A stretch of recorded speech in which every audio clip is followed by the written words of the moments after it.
The S&P 500 has long been known as one of the greatest investments you can make with your money if you are in it for the long term, and its history just shows everything. Right now, the S&P 500 is at all-time highs. We're nearly at the 7,000 point mark. You can see over the past year, it is up by a massive 15.5%. And over the past 30 years, so since 1996, the index is up by 820%. Just for context, 30 years ago, the S&P 500 was at 748 points. However, in 2026, is the S&P 500 still a good investment? I think there are some cracks starting to form with the S&P 500 and the US economy in general. So in this video, we're going to explore whether or not the S&P 500 going forward could possibly be still a good investment. So over here in the UK, if you want to get a slice of the S&P 500 pie, well, you're probably going to invest into an ETF, which tracks the S&P 500 and then allows you to buy it with your pounds. Now, obviously, because there are so many things involved between, the S&P 500 index, the companies in the US, and then when it comes to you, there's never any perfect tracking. But with the Vanguard S&P 500, as you can see, over the past year, it is up by 6.9%, which is a far cry from, the S&P 500 in the USA when we talk about points. But sadly, because of the currency exchange and many other factors, you're not going to get the same return all the time. Sometimes it might even be more. So that's one of the first considerations you have to make when investing into the S&P 500. As a UK investor, there's going to be differences in currency. Now, because you can't just go out and buy, 500 companies and change them all the time like the S&P 500 index does, you're going to have to rely on a fund manager here in the UK. For example, you can always buy a hedged version of the S&P 500. As you can see, this one here, the GSPX, that is up by 16.43%. So way more than the Vanguard S&P 500 is up. And this is mostly due to the currency fluctuation between that time period. If you'd like to get started investing into the S&P 500 or otherwise on Trading 212, you can get a free fractional share worth up to £100. Now, all you have to do is to press the 3 horizontal line menu over here. Then scroll all the way down until you see the section use promo code. And in this section, just enter the code JUBAIR and you should receive a free fractional share. Now, the funny thing is right now, as we speak, the FTSE 100 has completely obliterated the S&P 500, as you can see, up over 26% over the past year. Now, historically speaking, the FTSE 100 has typically always lost to the S&P 500. The companies aren't, of course, anywhere near the size of the US companies it's up against. Not really a fair fight. And this increase in its value prompts the question, should we really be looking elsewhere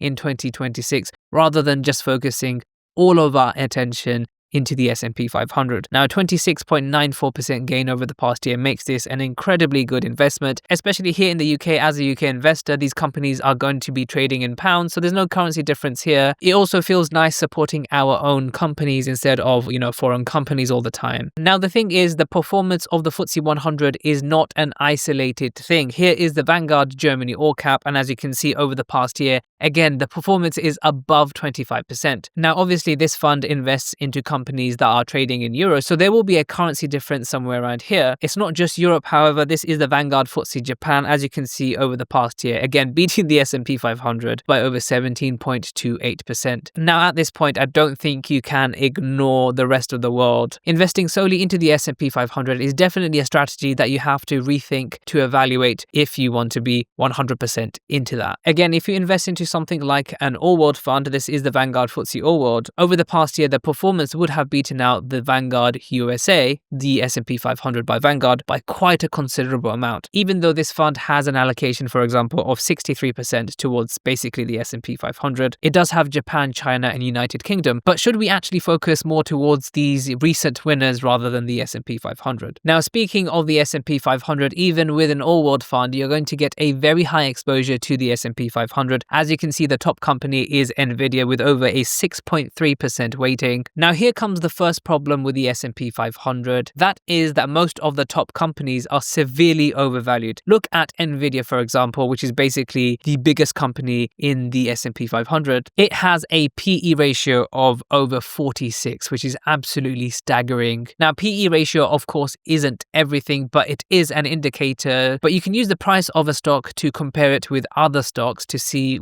relatively if they are overvalued or not. So let's go back to the FTSE 100 and check out its biggest holding. As you can see, the biggest holding is AstraZeneca, and this also seems quite overvalued right now with a PE ratio of over 33.5. However, if we look at the other companies, for example, HSBC, first of all, we can see that its performance is great over the past year, over 55% gained. And if we look at its PE ratio, we can see that it is significantly lower than Nvidia's at 15.47. Bear in mind that these metrics may not be the most up to date, so it's always best to do your own research. So even Rolls-Royce, which has gone up by over 116% over the past year, has a much lower PE ratio at around 18.5 compared to the companies in the S&P 500. Now, PE ratio isn't everything, but a lot of the companies in the FTSE 100, for example, look undervalued on paper, and that just draws in more investors, foreign or not. Having an overall undervalued market could be good for the FTSE 100 and other markets around the world compared to the S&P 500. So once again, let's look at the Vanguard S&P 500. This isn't the go-to fund that you should get into if you want to invest into the S&P 500. This is just the first one that comes up, and I'm using this as an example. This is not a recommendation. Personally, I would not invest into this. But if you go into the top 10 holdings, you see the massive problem with the S&P 500. You can see basically the top 7 companies, they together add up to a huge weighting in the S&P 500. Essentially, the Magnificent 7 are driving up most of the prices or the valuation of the S&P 500. Now, this leads to a huge concentration risk. If anything were to happen to any of these companies, that could cause a tumble in the price of the S&P 500. And do bear in mind that all of these Magnificent 7 companies are all tech companies. So if tech does bad for whatever reason,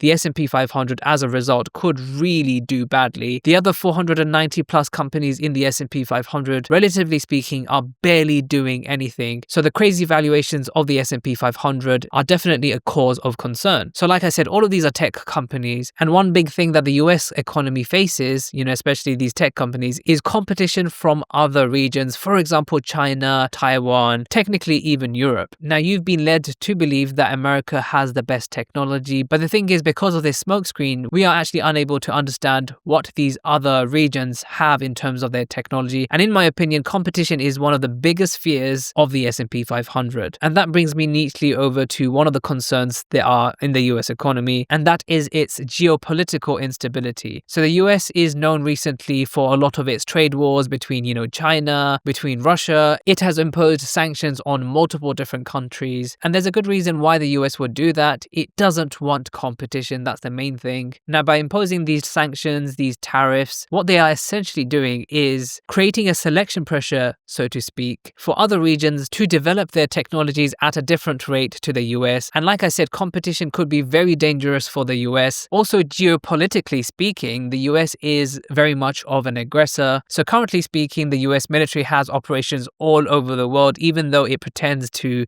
be at peace. Recently speaking, they have invaded Venezuela. And of course, even though, the US thinks this is a strong power move, it makes the US look weak. Because from a leadership point of view, ignoring international law is actually not a good look. Furthermore, it shows that America needs resources outside of what it already has. I personally think that's showing more weakness than power. Also, by instigating violence around the world, it creates new alliances and allegiances around the world, bringing countries together that previously, would not be together. And unfortunately, the US can't sustain attacks from multiple different fronts, whether that's, talking about military or otherwise. The same goes for its economic instability too. Currently, the US has sticky inflation, really high inflation that doesn't seem to go away. However, the government wants interest rates to go down, which might be good for stimulating the economy in terms of, the share price. However, the labor market right now isn't great. Minimum wage has barely moved up. The cost of living is incredibly high, and wealth inequality keeps rising. Also, with reducing interest rates, that could also devalue the dollar because foreign investment becomes less attractive, and this all could combine to really hurt the S&P 500 going forward. And then there is the big one. We talked about Nvidia before, and its growth has been absolutely phenomenal. But what happens right now if we really are inside an AI bubble? This one has been talked about a lot, and it's one of the fears that,